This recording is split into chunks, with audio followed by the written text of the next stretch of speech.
aquí hoy presentes, Padre, y te suplico por aquellos que por alguna enfermedad no han podido asistir, que seas tú con ellos, mi Señor. Baja tu mano de sanidad sobre ellos, Padre eterno, para que el siguiente domingo puedan estar aquí, Padre. Te suplico que bendigas y que santifiques este culto, Señor. Te lo pido todo en el nombre todopoderoso de nuestro Señor Jesucristo. Amén. Bueno, hermanos, así puestos de pie como estamos, vamos a iniciar el servicio de esta mañana y vamos a cantar el himno número 2. Hoy no tenemos proyección, pero lo podemos buscar en nuestros himnarios, y si no tienen un himnario, hermanos, júntense con algún hermanito que sí tenga para que lo podamos entonar todos juntos. Himno número 2.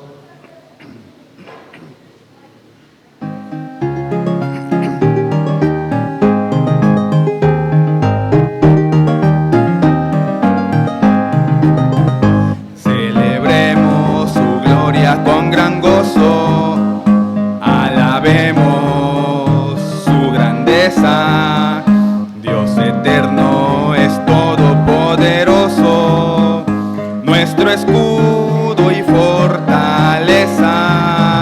Celebremos y adoremos, alabemos y cantemos, muy gozosos hermanos, al Señor, a nuestro Dios. Celebremos su gloria indecible, elevemos nuestro canto, adoremos con corazón sensible al Señor tres veces santo. Celebremos y adoremos, alabemos y cantemos, muy gozosos, oh hermanos, al Señor, a nuestro Dios. Celebremos su gloria jubilosos, Cristo reina soberano, por su gracia nos guía victoriosos, con su poderosa mano. Celebremos y adoremos, alabemos y cantemos, muy gozosos, oh hermanos, al Señor, a nuestro Dios. Celebremos su gloria exaltada, Jesucristo pronto viene a llevarnos su iglesia transformada a la gloria para siempre. Celebremos y adoremos, alabemos y cantemos, muy gozosos, oh hermanos, al Señor, a nuestro Dios. Amén. Cantad entre las gentes su gloria. Primera de Crónicas 16:24. Amén, hermanos. Dejo el tiempo con nuestro hermano Víctor. Muy buenos días, hermanos, bienvenidos sean a la casa del Señor. Bueno, hoy es motivo de gozo, día domingo, para estar aquí en la casa del Señor, bendiciendo su nombre públicamente y también podernos ver los unos a los otros. Bueno, en esta mañana quiero darle la bienvenida a Belén. Bienvenida seas, Belén, a la casa del Señor, que nos acompañas, y también nuestros amigos que nos visitan también, bienvenidos sean a la casa del Señor. Hermanos, es un motivo de gozo estar aquí para poder bendecir el nombre de nuestro Dios, escuchar la palabra, pero también venir a la mesa de nuestro Dios. Bueno, quiero que por favor busquen en su Biblia la carta a los Gálatas, en el capítulo 6, versículos 14 al 16. Gálatas, por favor, si alguien puede acercarse allá a nuestras visitas y les puede dar una Biblia en el texto para que puedan leerlo. Gálatas capítulo 6, versículos 14 al 16. Cuando ya lo tengan todos, pueden decir amén. Gálatas capítulo 6, versículos 14 al 16. Quiero que busquen, encuentren el texto y luego voy a hacerles una pregunta a modo de introducción. ¿Ya lo tienen todos, hermanos? Gálatas capítulo 6, versículo 14 al 16. Pero antes de leer, quiero que por favor me observes, quiero hacerte una pregunta. Mi hermano, mi hermana, ¿qué es lo que tú tienes de valor en este mundo? ¿Qué es lo que tú consideras de más valor al grado de que te glorías o te enorgulleces de ello, de lo que tienes? Piensa, puede ser tu título universitario, puede ser tu cuenta en el banco, puede ser tu hermosura física, puede ser tu conocimiento intelectual, puede ser por la de la familia que desciendes, de la estirpe en que vienes, puede ser tal vez tu nacionalidad. Dime, hermano, piensa en lo que más aprecias en este mundo y que te provoca orgullo o te provoca, mi hermano, hasta el grado de gloriarte en ello. ¿Ya lo tienes? Ahora quiero que leamos el texto, por favor. Dice así la palabra del Señor: pero lejos esté de mí gloriarme, sino en la cruz de nuestro Señor Jesucristo, porque en el mundo me es crucificado a mí y yo al mundo. Porque en Cristo Jesús ni la circuncisión vale nada, ni la incircuncisión, sino una nueva creación. Y a todos los que anden conforme a esta regla, paz y misericordia sean a ellos y al Israel de Dios. Mis hermanos, por más está decir que aquellos hermanos y hermanas que pensaron que el motivo de orgullo, de sentirse orgulloso en este mundo, radica en su dinero, radica en sus títulos universitarios, radica en su conocimiento, radica en lo terrenal que hay en este mundo, por demás está decir que están muy equivocados. Porque dice la Biblia que lo que debe de provocarnos esa gloria, ese orgullo, es el conocimiento de Dios. Es haber nacido de nuevo, es haber tenido un encuentro con Dios personal que nos lleve a un nuevo nacimiento. Y en esta iglesia, mis hermanos, por la gracia del Señor, cada domingo venimos a la mesa del Señor predicando su gloria, recordándonos eso que debe de traernos gloria, la cual es la obra de Cristo en la cruz del Calvario. Y cada que venimos a la mesa del Señor y venimos a este momento domingo a domingo, estamos, mis hermanos, proclamando la gloria de Dios. Pues dice en la carta de Corintios que a los del mundo les parece una locura, pero a los que conocemos a Dios es poder de Dios en Jesucristo a través de la cruz del Calvario. Y hoy, mis hermanos, antes de participar de la cena del Señor y venir a la mesa, quiero meditar brevemente bajo el tema titulado Gloriándonos en la cruz de Jesús. Gloriándonos en la cruz de Jesús. Y este pequeño texto nos va a decir 3 puntos mayores del por qué debemos de gloriarnos en lo que Cristo hizo por nosotros. Punto número 1, debemos de gloriarnos en la cruz del Señor porque es el antídoto a nuestro pecado. Vuelvo a repetir, debemos de gloriarnos en la cruz de Jesús porque es el antídoto a nuestro pecado. Porque todos los que estamos aquí somos pecadores en recuperación. Dice el texto, pero lejos esté de mí gloriarme, sino en la cruz de nuestro Señor Jesucristo, porque en el mundo me es crucificado a mí y yo al mundo.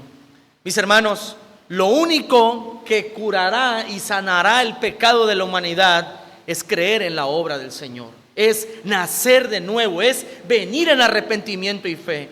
Y eso, mis hermanos, debe de ser un motivo de gloria para el creyente. Los que conocen un poco la Biblia saben que Pablo tenía de qué gloriarse. Si tú no me crees, lee la carta a los Filipenses capítulo 3, versículo 4 al 7 y Pablo va a decir que él tenía credenciales religiosas, filosóficas, de estirpe y aún también económicas, porque el estar en ese lugar le aseguraba mucho honra y también dinero. Pero dice Pablo, al conocer al Señor, todo eso que yo consideraba gloria es como basura delante del Señor. Mis hermanos, debemos de gloriarnos en la cruz de Cristo porque es lo único que nos da libertad al pecado. Muchos que estamos aquí éramos esclavos, éramos esclavos del pecado antes de venir al Señor. Y unos teníamos dependencias que no podíamos dejar. Pero al venir al Señor, el poder y la cruz de Dios nos hizo libres. libres del pecado, libres de la muerte, libres de Satanás, libres de vicios, libres de malos pensamientos, y Dios nos hizo libertos, nos hizo libres en su poder. Número 2, ¿por qué debemos de gloriarnos en la cruz del Señor? Número 1, porque es el antídoto a nuestro pecado. Número 2, porque la cruz nos dio un nuevo nacimiento, nos dio una nueva naturaleza. Versículo 15, pero en Cristo Jesús ni la circuncisión vale nada, ni la incircuncisión, sino una nueva creación. Por demás está explicar esto que nuestro hermano Abner ha venido explicando la carta a los Gálatas, porque los judíos se gloriaban de que ellos eran el pueblo heredero de las promesas de Dios físicamente, racialmente, y que ellos tenían la circuncisión. Pero Pablo dice, y el Espíritu Santo nos dice, mis hermanos, que la cruz de Cristo nos asegura un nuevo nacimiento y nos aleja de toda la gloria religiosa. En pocas palabras, que nadie aquí puede decir: yo he nacido de nuevo porque vengo de tal familia. Yo soy superior a ti porque guardo tal día. Yo soy superior a ti porque no como tal cosa. Dios nos dice, mis hermanos, que la cruz es lo único que nos asegura un nuevo nacimiento y nos aleja de las glorias de los ritos, de las glorias religiosas a través de los ritos. Mi hermano, mi hermana, Dios quiera que en lo que tú te gloríes y en lo que yo me gloríe es en la cruz, en lo que Cristo hizo por nosotros. Y lo que nosotros hacemos por Dios, entre comillas, es un microgramo de arena por todo lo que Dios nos da, mis hermanos. Es nada. Y como dijo el Señor, siervos inútiles somos porque solo hacemos lo que Él nos ha mandado. Y nadie aquí puede decir que hace el 100% de lo que Dios dice que hagamos. Nadie. Somos siervos inútiles. Mis hermanos, la cruz de Cristo nos da un nuevo nacimiento. Y finalmente, debemos de gloriarnos en la cruz de Dios. Punto número 3, porque nos concede la paz con Dios. Nos concede la paz. Versículo 16. Y a todos los que anden conforme a esta regla, gloriándose en Dios, en lo que Cristo hizo por nosotros, dice: paz y misericordia sea a ellos y al Israel de Dios. Pocas palabras, mis hermanos. La Biblia nos está diciendo que a través de Jesús, a través de la obra de Jesús, hoy tenemos paz para con Dios. Mis hermanos, la paz con Dios, entre el hombre y Dios, solo se logra a través de nuestro Salvador. Y en la carta a los Romanos capítulo 5 versículo 1 dice: justificados pues por la fe, tenemos paz para con Dios por medio de nuestro Señor Jesucristo. Mis hermanos, la carta a los Efesios también va a decir que éramos hijos del diablo, enemigos de Dios, y que éramos títeres de este mundo. Sin embargo, Dios en su gran misericordia, en su obra, obró reconciliación. Y hoy podemos decir que los que hemos nacido de nuevo, tenemos paz para con Dios. Una paz que excede todo conocimiento. Mis hermanos, este mundo no tiene paz para con Dios. Pero nosotros que conocemos a Dios, tenemos paz con Él. Y sobre todo también paz con el prójimo, pues dice: y al Israel de Dios. A aquellos israelitas que aceptan, que reconocen a Jesús como su Salvador. Mis hermanos, mi hermano, mi hermana, hoy al venir a la mesa del Señor, gloríate en la cruz, en lo que Dios hizo por nosotros. Y está de más decir también a las visitas que para poder participar de este momento hay que haber nacido de nuevo, hay que haberse bautizado, estar en plena comunión con Dios para poder participar de los elementos. Así que en esta mañana vamos a orar y yo quiero pedir que cada uno de nosotros confiese sus maldades para poder participar de los elementos. Y después de la oración voy a invitar a mi hermano Jefferson y a mi hermano David, si pueden repartir los elementos de la cena. Vamos a orar. Señor, te damos gracias en esta hora de la mañana por la oportunidad que nos das de venir a tu mesa. Señor, perdona nuestros pecados, perdona nuestras maldades. Señor, perdona nuestros malos hechos, nuestras malas palabras y aún nuestros malos pensamientos. Padre, te pido que perdones nuestras maldades, que nos ayudes a amarte, a servirte, a conocerte, a amar al prójimo como a nosotros mismos, Señor.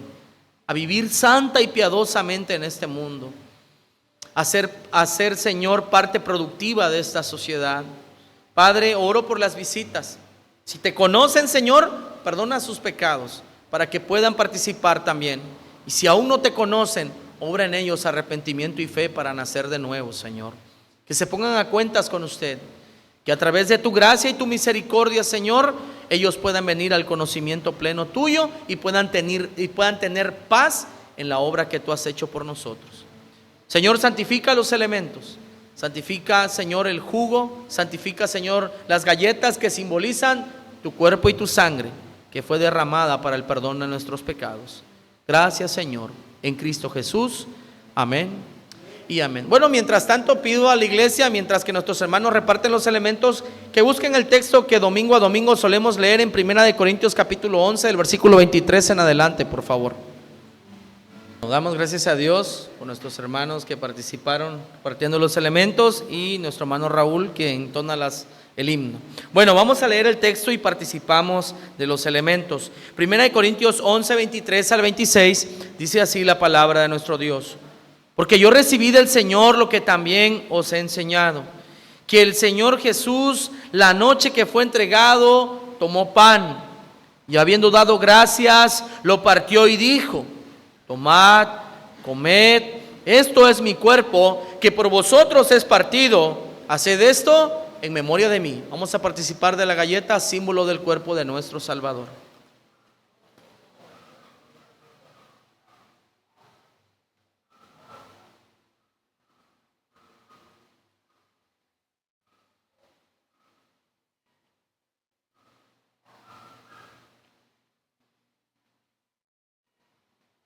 Versículo 25. Asimismo, tomó también la copa después de haber cenado, diciendo: esta copa es el nuevo pacto en mi sangre. Haced esto todas las veces que la bebiereis en memoria de mí. Vamos a participar.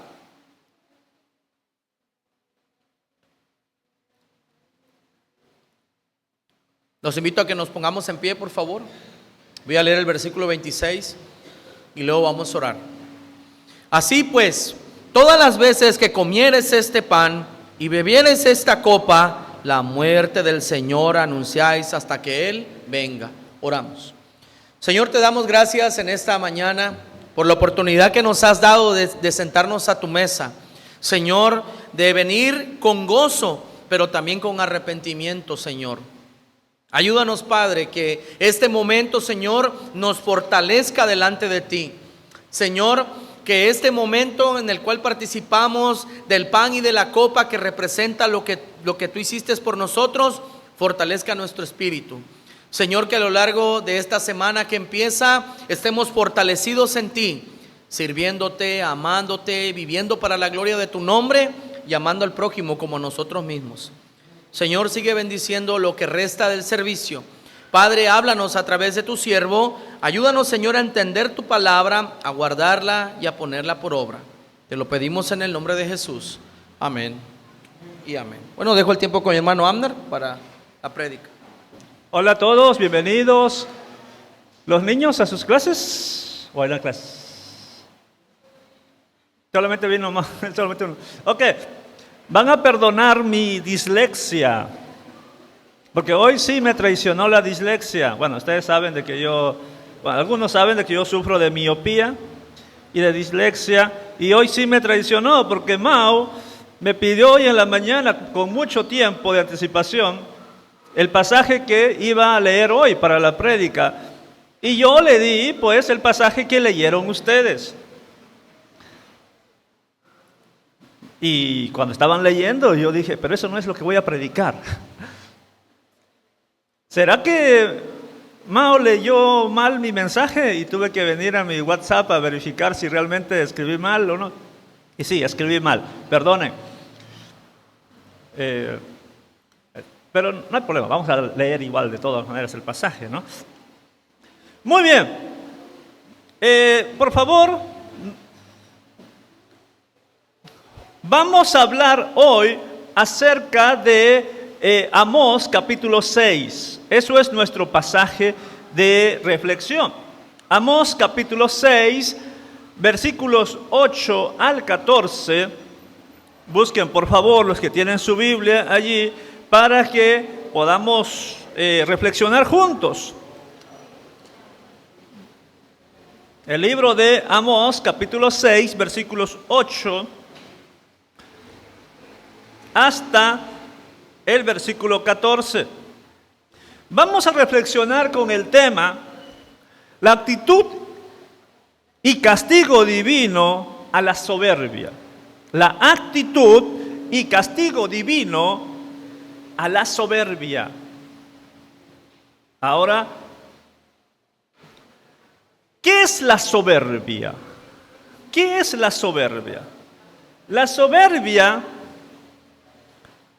es una actitud o característica de una persona que se define como la creencia a sí mismo de tener una posición de superioridad o privilegios frente a los demás.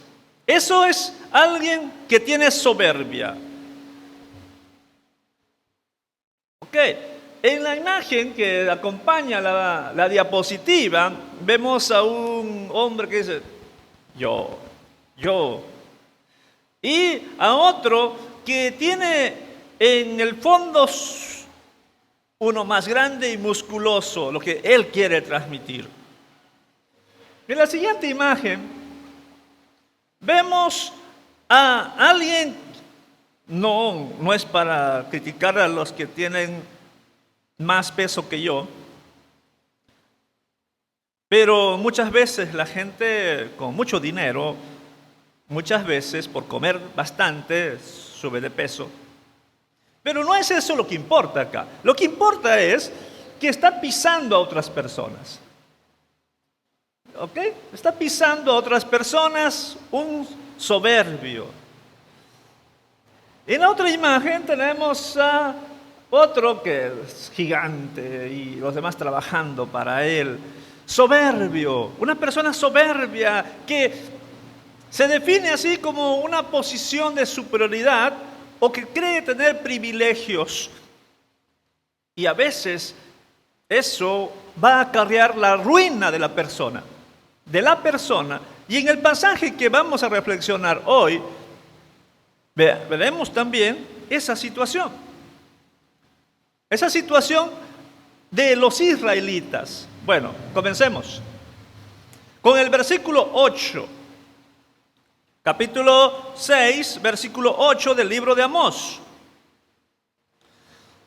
Dice, el Señor Yahvé, o Jehová, como dice en la Reina Valera, ha jurado por sí mismo, ha dicho Yahvé, Dios de los ejércitos, aborrezco la soberbia de Jacob, y sus fortalezas aborrezco, entregaré pues la ciudad y su plenitud.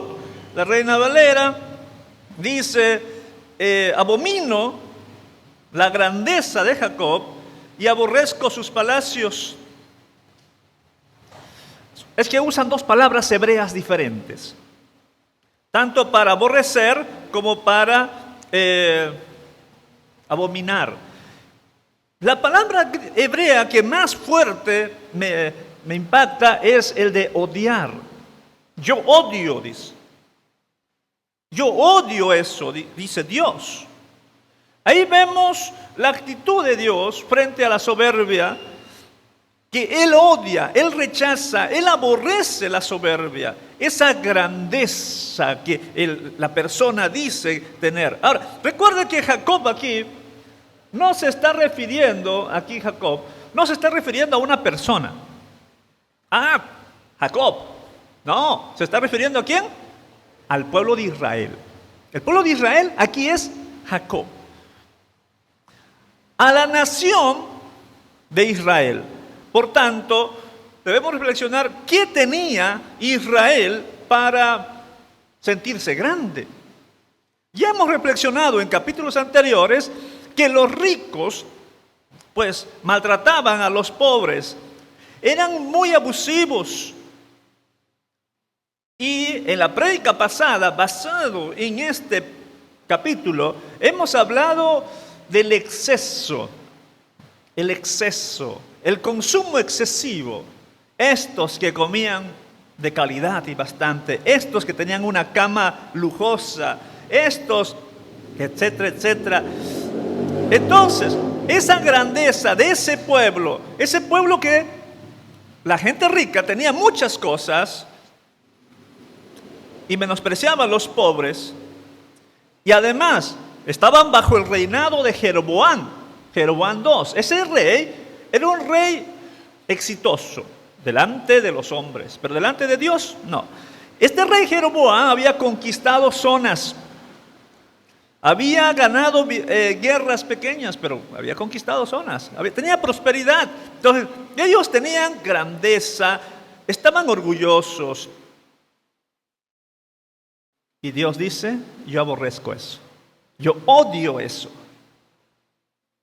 Yo odio esa actitud que están teniendo. Luego viene la siguiente frase: fortalezas. Las fortalezas son esas construcciones para proteger a una ciudad.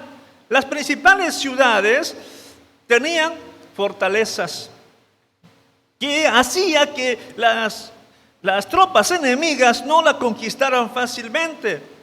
Y eran no de 30 centímetros, eran de metros.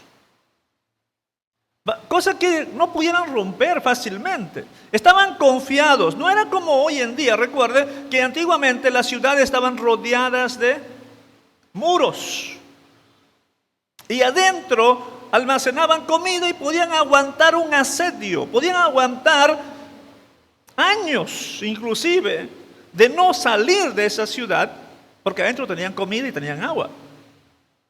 Y las naciones que venían a conquistar difícilmente rompían esos muros. Cuando caían los muros ya era destrucción. Israel tenía fortalezas. La nación de Israel tenía ciudades fortificadas. Por tanto, los israelitas se sentían seguros. Ponían su confianza en sus riquezas, en sus posiciones, en su familia, que era de buen nombre. Ponían su confianza en la protección de los muros. Y Dios dice, odio eso, aborrezco eso de ustedes. Ok, volvamos a la primera parte del versículo. El Señor Yahvé ha jurado por sí mismo. El juramento. ¿Y en qué consiste el juramento? El juramento no es yo odio tu soberbia. El juramento es lo que dice la última parte. Entregaré pues la ciudad y su plenitud, o sea, todo lo que hay en la ciudad.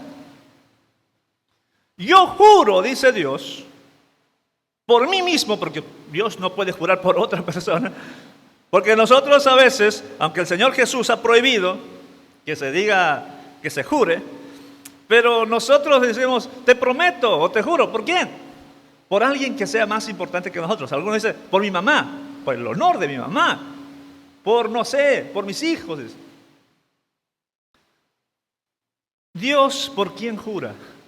¿Por alguien más que Él? No, por sí mismo. Su honor que va a entregar a esa ciudad a la destrucción. Pero llama la atención que en el versículo 8, después de he jurado por mí mismo, dice quién es. Doblemente Yahvé, Yahvé, Dios de los ejércitos. La frase Jehová de los ejércitos muchas veces se entiende como el Dios todopoderoso que va a emitir un juicio de destrucción. O el Dios guerrero. Yo, el Dios guerrero todopoderoso, juro que te voy a destruir. Yo te voy a destruir por medio de otra nación. Por eso dice, entregaré. No menciona la nación, porque presumiblemente esta profecía lo dijo Amós 2 años antes del terremoto, ¿verdad? O sea, mucho antes que vinieran los asirios. Entonces él no menciona a los asirios. Pero ya está dando a entender que pronto vendrá una nación para conquistar a Israel. Se discute si la palabra ciudad aquí se limita a Samaria. Se discute. O es una expresión para decir toda la nación. Bueno, vamos a centrarnos en la ciudad de Samaria, que es la que está fortalecida, llena de muros fuertes. Luego volveremos a la idea de todo el país, como vamos a ver más adelante. Cuando dice su plenitud o todo lo que hay en ella, es que no va a quedar nada, o por lo menos nada del cual ustedes van a estar orgullosos luego. Todo va a quedar destruido. Entonces tenemos ahí el juramento y el decreto divino. Continuamos con versículos 9 y 10.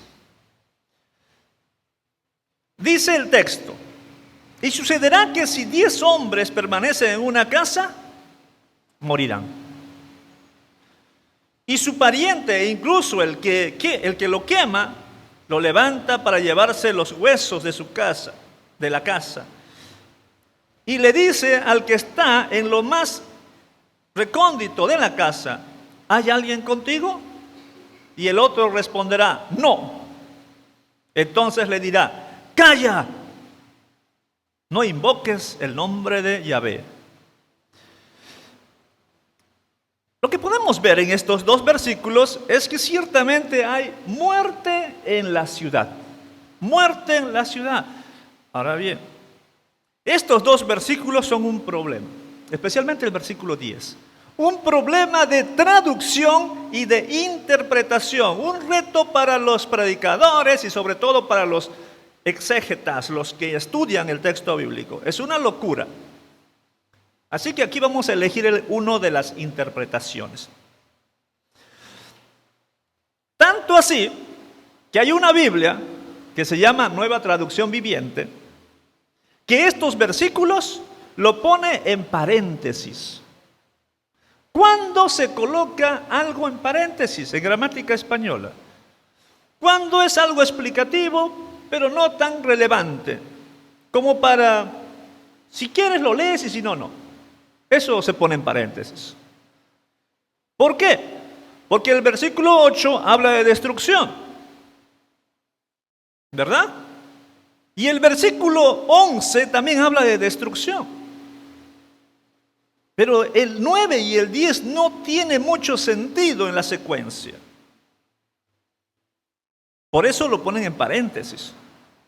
Pero hay otros comentaristas que han encontrado una especie de figura literaria hermosa, donde el versículo 9 y 10 sería un quiasmo, bueno, el centro del quiasmo. Para los que no recuerden qué es un quiasmo, el quiasmo es cuando la primera línea y la última línea hablan de lo mismo, ¿ya? Luego la siguiente línea y la penúltima línea hablan de lo mismo, y así va, bajando y llegando al centro. El centro se supone que es la parte más importante del quiasmo.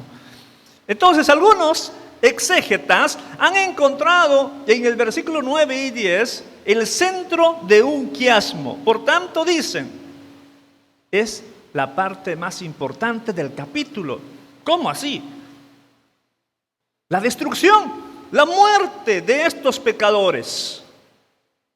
Bueno, puede ser que sea el centro, la advertencia, y si seguimos la retórica, por su soberbia morirán. Cuidado, cuidado, por su soberbia morirán. Bueno, volvamos a nuestro texto. Se discute si estos 10 hombres estaban en una fiesta y murieron. Se discute si fueron a un velorio y murieron. Se discute si eran en la casa de los ricos y murieron. Pero lo más probable es que no se refiera a un caso específico, sino a uno genérico. ¿Qué significa eso? Que es la figura de lo que va a suceder en la ciudad. Una muerte masiva. Va a diezmarse la población, va a morir la mayoría. van a quedar pocos sobrevivientes. Porque dice ahí, si hubieran 10, inclusive 10 en una casa, morirán. O sea, va a haber mucha muerte en ese tiempo. Ahora la pregunta es, ¿cómo? Algunos han dicho que pueda tratarse del terremoto que se menciona en el capítulo 1, versículo 2. Es el terremoto, o el versículo 1.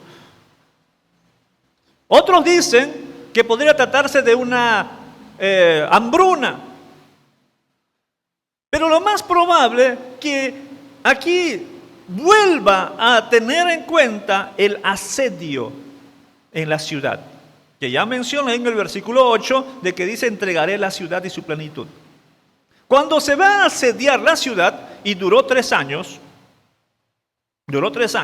para los que leyeron la Biblia saben de que inclusive se comían el estiércol de la paloma y comían bebés. Era tanto. Claro, es que muchas veces hubo asedios y hubo esa práctica terrible para tratar de sobrevivir. Muerte.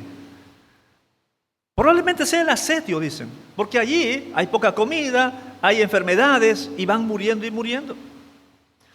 ¿Qué va a pasar con los sobrevivientes? Versículo 10. Y su pariente, hay discusión sobre qué tipo de pariente es, no nos importa mucho, realmente es un pariente.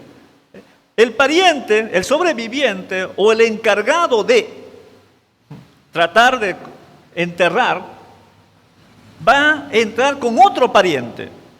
Son 2 parientes. Porque entran ahí a la casa a buscar a los muertos.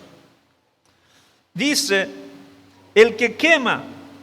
¿Quema qué? El cuerpo. Pero eso está prohibido. Está prohibido quemar.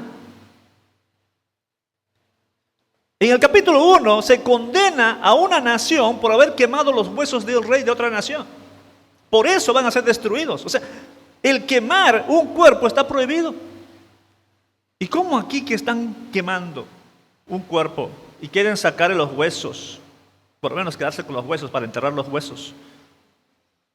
Lo más probable es de que tanta muerte haya llevado a que haya peste, que haya enfermedades y no hay lugar para enterrar. La situación era tan terrible que vamos a tener que quemar los cuerpos, aunque eso está prohibido. La situación es desesperada. La ruina que le viene a Israel por su soberbia va a ser terrible. Ahora, el otro acompañante está buscando si por ahí hay alguno que todavía está vivo, agonizando, está entrando a la casa y está supervisando, y le grita el que está más afuera, dice: ¡hey! ¿Hay alguno por ahí? Y responde el que está atrás: no. Seco, no.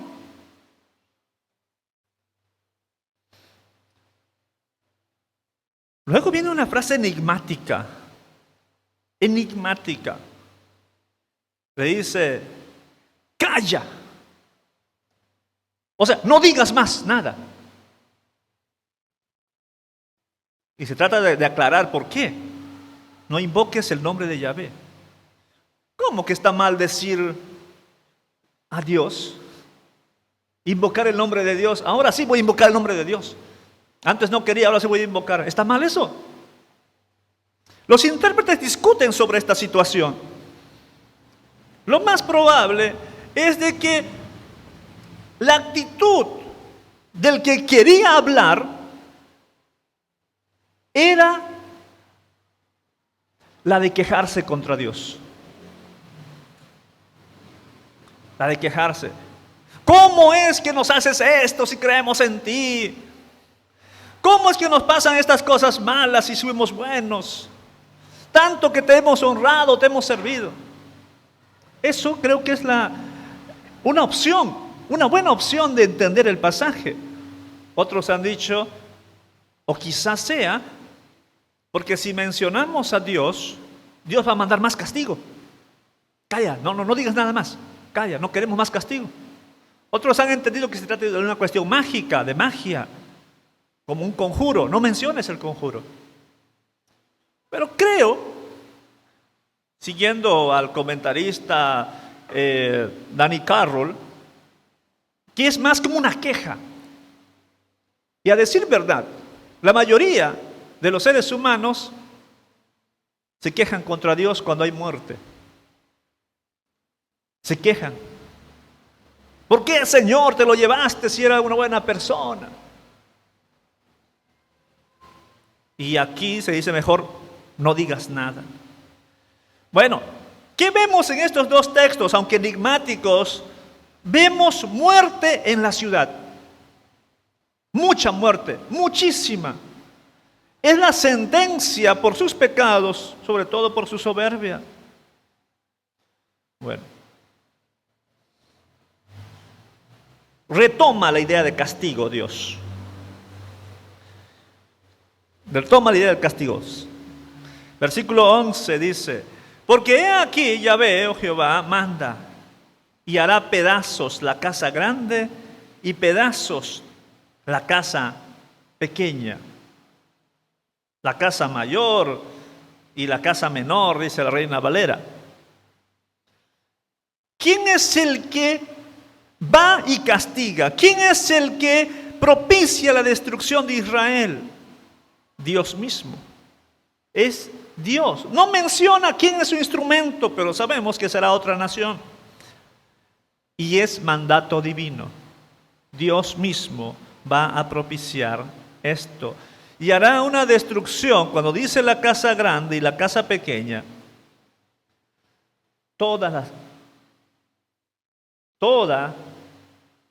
las casas. Como había dicho en el versículo 8, la ciudad y su plenitud, todo va a ser destruido. Ahora, llama la atención grande, pequeña.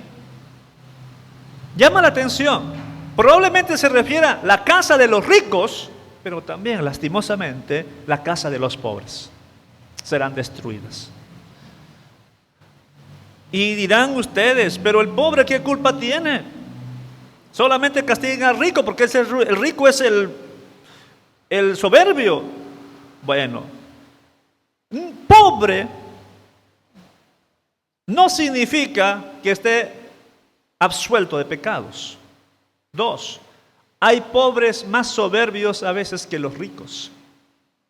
Creen que tienen y no tienen nada. Lo cierto es que la mayoría de la población era digna de castigo, tanto el pobre como el rico, aunque se condena mucho más al rico. Pero quiero puntualizar que todo esto es el mandato de Dios. Manda. Dios es el que mandará como mandato.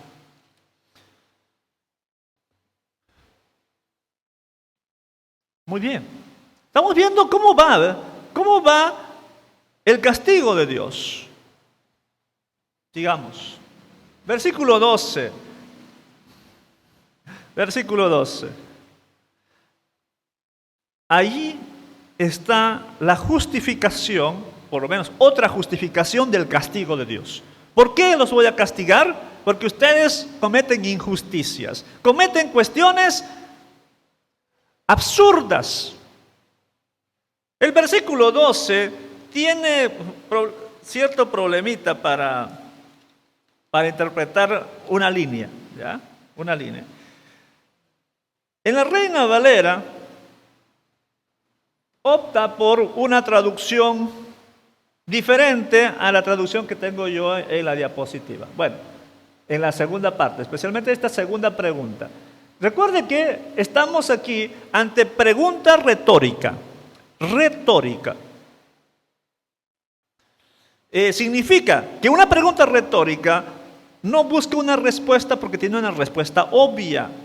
Y aquí es demasiado obvio. A ver, la primera pregunta, o primera parte de la pregunta es, ¿corren los caballos por las peñas? O en esta traducción, ¿corren los caballos por el acantilado? Otra versión diría, corren los caballos por las rocas. La respuesta es no. Obvio que no. Estamos hablando de caballos de guerra. Es absurdo pensar en caballos que corren por el acantilado. La segunda parte de la pregunta tiene un problema, porque literalmente la frase es, ¿se hará con bueyes? Y la respuesta es sí, ¿verdad? Sí, se hará con bueyes. Pero ahí me rompe la pregunta retórica. Entonces hay dos soluciones para que repita la misma idea de la línea anterior. La Reina Valera elige una opción.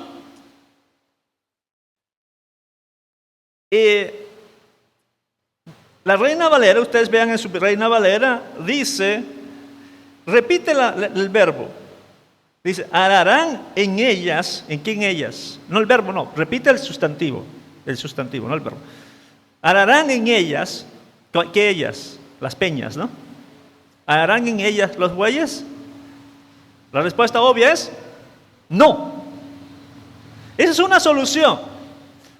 Las rocas o las peñas de la línea anterior, lo repito en la siguiente línea para que tenga sentido. Porque si no, ¿harán los bueyes? Obvio que sí. Pero el profeta no quiere una respuesta sí, quiere una respuesta no. La otra alternativa que sigue esta traducción y la mayoría de los eruditos es dividir la palabra hebrea. Dividen la palabra hebrea, porque la última parte de esa palabra termina en una yod y una men, que si lo separo significa mar. Significa mar. No, el de arar. El verbo arar, le quito la última parte, le separo, porque están juntas, lo separo, ahora significaría la última parte mar. Ahora sí tiene sentido, por eso la traducción que tenemos acá es, ¿se ara el mar con un buey? Y la respuesta obvia es, no, no se puede arar. No se puede arar el mar con buey, porque no se puede arar el agua. Hasta aquí, ¿qué nivel de pregunta? Respuesta obvia, no se puede. Acusación, ustedes son así de tontos, o son así de incongruentes. ¿Por qué? Porque habéis convertido la justicia en veneno y el fruto de la rectitud en ajenjo. Estas dos últimas partes están en línea paralela también, porque es lo mismo, convertir el juicio y convertir el fruto de la rectitud. ¿En qué convierten? En veneno y ajenjo. Veneno, sabemos que es malo para las personas, los animales, y ajenjo es amargo, que no se puede tomar. En otras palabras, dice casi lo mismo. Ustedes cometen injusticia. Ustedes no son rectos. En otras palabras, hacen todo lo contrario. No son justos, no son rectos. Y eso es lo que va a decir el profeta en capítulos anteriores, que se critica la injusticia del pueblo. Por eso serán castigados. Vamos por la última parte. Orgullo infundado. Versículos 13 y 14. Los que se regocijan en Lodabar. Los que dicen, no es por nuestra fuerza que tomamos para nosotros Carnaim. Porque aquí yo levanto contra vosotros, oh casa de Israel, ha dicho Yahvé, Dios de los ejércitos, una nación, y os oprimirán desde el Lebo Hamad hasta el Wadi del Arabá. Bueno, en la Reina Valera dice desde Hamad hasta el arroyo del Arabá. Bueno, orgullo infundado. Estos israelitas, especialmente quizá la clase poderosa, se regocijaban pues en sus riquezas, pero también se regocijaban en sus ciudades fortificadas, orgullosos de eso. Pero ahora se están regocijando por su poder bélico, por sus conquistas militares. Pero déjame decirles que esas conquistas militares eran insignificantes. Pequeñas conquistas locales. Porque se regocijan en haber conquistado, dice, Lodabar. Lodabar. Aquí el profeta hace una burla. Una burla. Sí existe ese lugar, por cierto, sí existe. Pero hace un juego de palabras. Porque lo en hebreo significa no. Dabar significa palabra, no palabra. En otras palabras, nada. Nada. ¿Ok? Ustedes se regocijan en nada. Ahora, Lodabar, bueno, Ledebar, sí es un lugarcito, un área geográfica. Les voy a decir ahorita dónde está. Les voy a mostrar en el mapa. Pero luego dicen, mira, con nuestra fuerza, con nuestro poder, con la valentía de nuestros soldados, es que hemos conquistado Karnaim. Karnaim, que literalmente es cuernos, dos cuernos, y los cuernos eran símbolo de poder.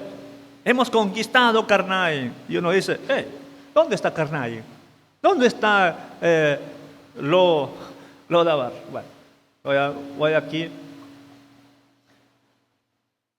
Bueno, este es el mapa anterior y aquí, vamos. Comencemos primero ubicando esos dos lugares. Ubicando a Israel. Israel es esta parte, este es el reino de Israel, ¿ya? Este reino de Israel, pequeño, allí, chiquito reino. Pero aquí, justo cerca del río Jordán, debajo del mar de Galilea, está Lodabar. Ahí chiquito, perdón, allí. O sea, cruzó el río y conquistó un pedacito de tierra. Pero ellos dicen, hemos vencido a los asirios, hemos quitado. Como decir Guatemala y México, vamos a poner ejemplo. Hemos conquistado allí, ¿cómo se llama la frontera? No, pero Guatemala. El Carmen. ¿Acaso no hemos conquistado el Carmen? Hemos cruzado el río y hemos conquistado una área geográfica. Bueno, para los que están en Tapachula, ¿verdad? Pueden entender esto. Ahora, ¿dónde está Karnaim? Está aquí. Aquícito. O sea, nada. Pero ellos dicen, hemos conquistado nuestra fuerza. Eso no es nada. Fundados en nada. Bueno, voy a volver aquí. Orgullo infundado. No tienen ustedes nada del por qué estar orgullosos. Eso no es nada.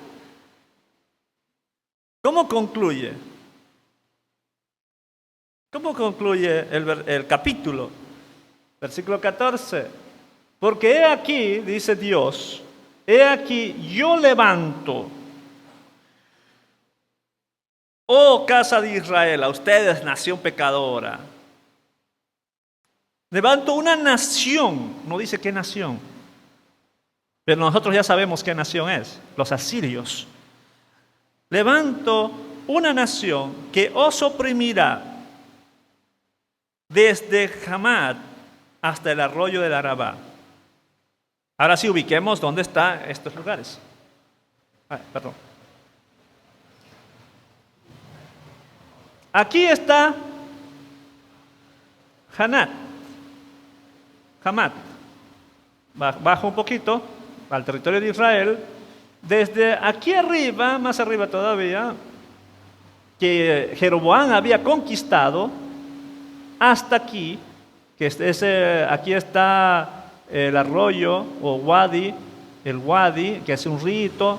El wadi significa, por si acaso, significa arroyo que solamente funciona como río cuando llueve. En épocas que no llueve está seco. ¿Ok? Todo esto, hasta aquí. Ahora bien, la Biblia dice, que Jeroboam conquistó ese territorio. O sea, dominaba todo ese territorio. Ahora, ¿qué dice? Al mismo Jeroboam, en su mismo reinado, le dice, otra nación vendrá y te va a oprimir en todo tu territorio.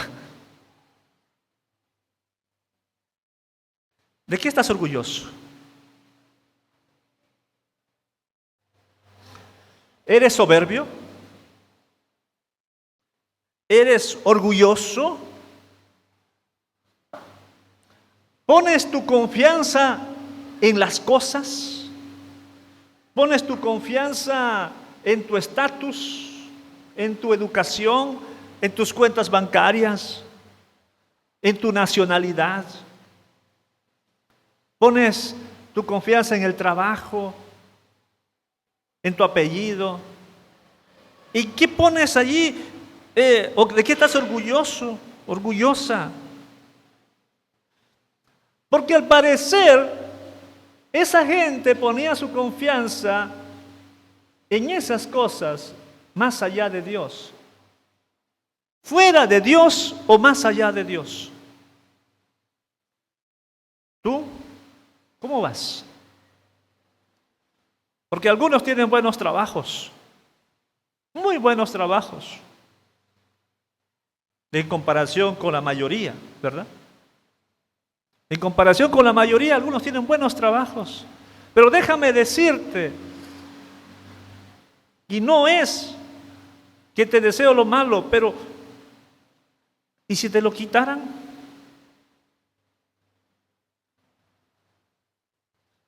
O algunos tienen sus cosas, terrenos, carros, casas. Si pasara un terremoto y se destruyese, no pongas tu confianza en esas cosas. No te sientas orgulloso de esas cosas que has logrado. Tú céntrate en Dios. Tu centro sea Dios. Porque puede venir juicio de Dios sobre ti por tus pecados, pero también juicio de Dios sobre los pecados de otros y que te vienen trayendo a ti las consecuencias. A ti. Tú no hiciste nada. Otros hicieron, pero pagas las consecuencias. Tu confianza debe de estar en Dios. Hago la advertencia. Cuidado. Dios te va a juzgar. Dios te va a juzgar. Aprendamos de la mala experiencia de Israel para que no nos pase lo mismo. Oremos. Señor, muchas gracias. Gracias por este tiempo de reflexión. Te quiero pedir, por favor, que bendigas a tus hijos, a tus hijas que vinieron hoy al culto. Tú conoces sus vidas, Señor, tus necesidades. Te pido que escuches las peticiones de su corazón. Quiero que en tu gracia sostengas a cada quien. Señor, estamos aquí y queremos vivir para tu gloria. Ayúdanos, guíanos, Señor. Gracias. En Jesucristo oro. Amén.